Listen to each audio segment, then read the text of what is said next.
ہیں. دوسرا فرمایا کہ نماز قائم کرو. تیسرا فرمایا حج کرو. چوتھا فرمایا زکوٰۃ دو. پانچواں فرمایا روزے رکھو. اب یہ 5 چیزیں ان کے بارے میں ہم کہتے ہیں، علماء نے فرمایا، فقہاء کرام نے، کہ یہ ارکان اسلام ہے، کہ اس پر اسلام کی چھت جو ہے وہ قائم ہے.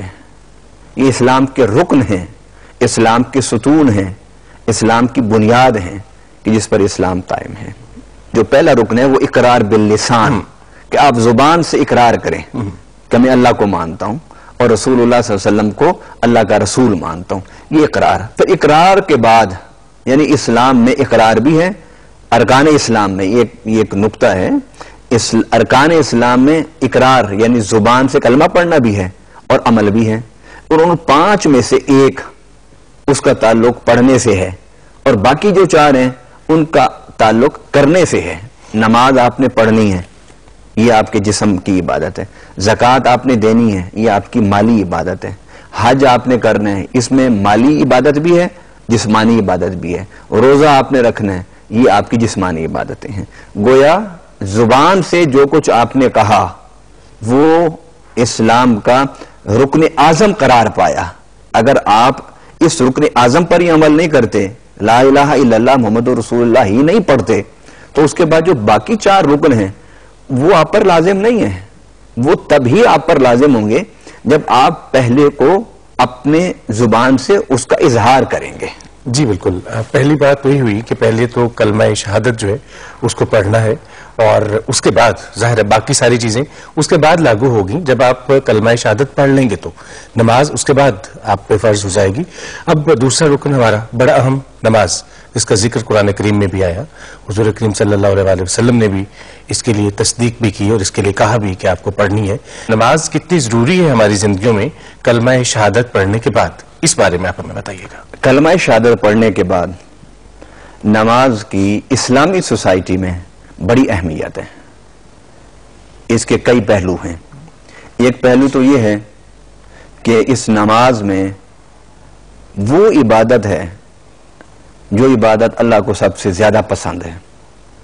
مثلا نماز میں ایک عبادت تو یہ ہے کہ آپ قرآن کی تلاوت کرتے ہیں.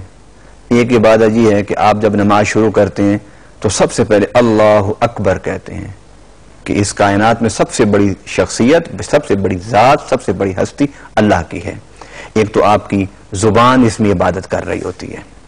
دوسرا نماز میں قیام ہے کہ آپ ہاتھ باندھ کے کھڑے ہیں اور تسلیم کر رہے ہیں کہ میرا کوئی مالک ہے، میرا کوئی آقا ہے، میرا کوئی مولا ہے، میرا کوئی رب ہے، میرا کوئی خالق ہے، میرا کوئی باری ہے، میرے زندگی دینے والا ہے، مجھے رزق دینے والا ہے. کوئی ہاتھ باندھ کے اب اس کے سامنے کھڑے ہو گئے. یہ بھی عبادت ہے. پھر اس کے بعد اسی نماز میں ایک عبادت رکوع کی ہے کہ آپ جھک گئے اللہ کے سامنے، اور پھر اس کے بعد آپ سجدے میں چلے گئے. سجدہ یہ عبادت اس نماز کا ایک جز ہے، اور اس پوری نماز کی عبادت کا ایک نچوڑ ہے کہ انسان ہاتھ اٹھا کے اللہ کی تکبیر کرتا ہے، ہاتھ باندھ کے عاجزی کرتا ہے، رکوع میں جا کے عاجزی کرتے ہیں، اور پھر سجدے میں جا کے وہ اپنی عاجزی اس مالک، اس ہستی بالا کے سامنے اپنی پیشانی، اپنا ماتھا، اپنا ناک وہ رگڑ دیتا ہے زمین پر.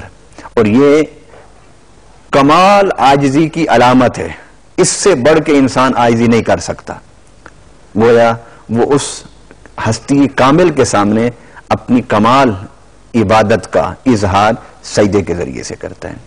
تو گویا نماز میں زبان کی عبادت بھی ہے، نماز میں توجہ ذہن کی عبادت بھی ہے کہ آپ ذہن اللہ کی طرف رکھتے ہیں، نماز میں قیام کی عبادت بھی ہے، نماز میں رکوع کی عبادت بھی ہے، اور نماز میں سجدے کی عبادت بھی ہے، اور جو اللہ تعالیٰ کو سب سے زیادہ پسند ہے. یہ تو ہو گیا اس کا عباداتی پہلو. اور روحانی پہلو اس کا یہ ہے، اس کے لیے میں وضاحت ایک واقعے سے کر دیتا ہوں.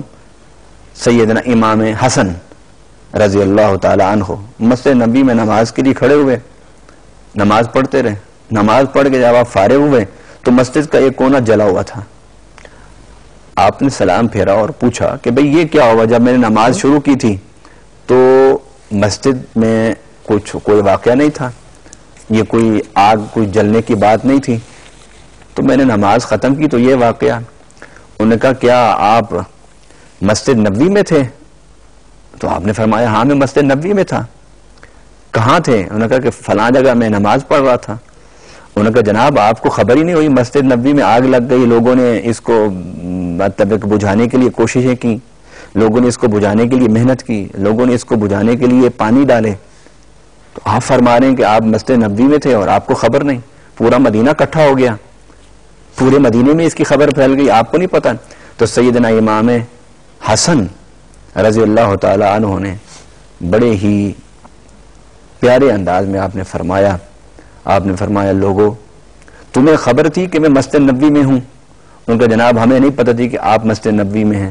فرمایا تم دنیا کی آگ بجھانے میں تھے اور تمہیں خبر نہیں ہوئی کہ میں مسجد نبوی میں ہوں، تو میں نماز کی حالت میں آخرت کی آگ کو بجھا رہا تھا، تو مجھے کیسے خبر ہوتی کہ مسجد نبوی میں آگ لگ گئی. گویا اس میں ذہنی عبادت بھی ہے، یہ اس کا ایک روحانی پہلو ہے، اور اس کا ایک معاشرتی پہلو بھی ہے. معاشرتی پہلو اس کا کیا ہے کہ ایک شخص جو کلمہ پڑھ لیتا ہے، مسلمان ہو جاتا ہے، اسے 5 وقت نبی پاک صلی اللہ علیہ وسلم نے فرمایا اس کی نماز میں فضیلت تب پیدا ہوگی جب وہ مسجد میں آئے گا اور مسجد میں آ کے نماز پڑھے گا.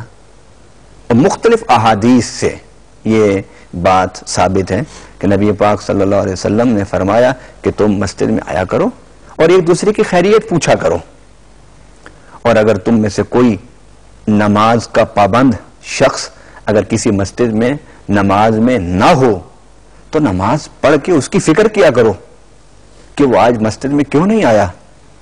اس کے گھر جاؤ، ہو سکتا ہے وہ بیمار ہو گیا ہو سکتا ہے وہ کسی مشکل میں ہو سکتا ہے وہ کسی تکلیف میں ہو.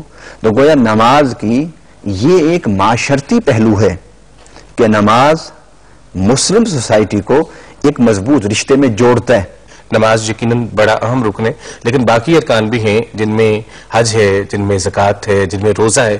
میں چاہوں گا کہ مختصراً چونکہ ہمارے پاس وقت ذرا کم ہے، ان تینوں ارکان کے بارے میں بھی آپ فرمائیے گا. نماز پر جو میں آخری بات کرنا چاہتا ہوں، آپ یہ جو 4 اعمال ہیں شہادت کے بعد، ان میں اگر آپ دیکھتے ہیں حج تو وہ ہر بندہ نہیں کر سکتا. جی بالکل، اس کے لیے حج ہے. قرآن پاک میں وَلِلَّهِ عَلَى النَّاسِ حِجُّ الْبَيْتِ مَنِ اسْتَطَاعَ إِلَيْهِ سَبِيلًا، ٹھیک ہے، کہ جو استطاعت رکھتا ہے وہ حج کریں. گویا مسلم کمیونٹی میں، مسلم معاشرے میں کہ جو صاحب ثروت، صاحب حیثیت اور صاحب استطاعت لوگ ہیں، صرف وہ حج کریں گے. گویا حج جو رکن اسلام ہے وہ ہر بندہ اس کا مکلف نہیں.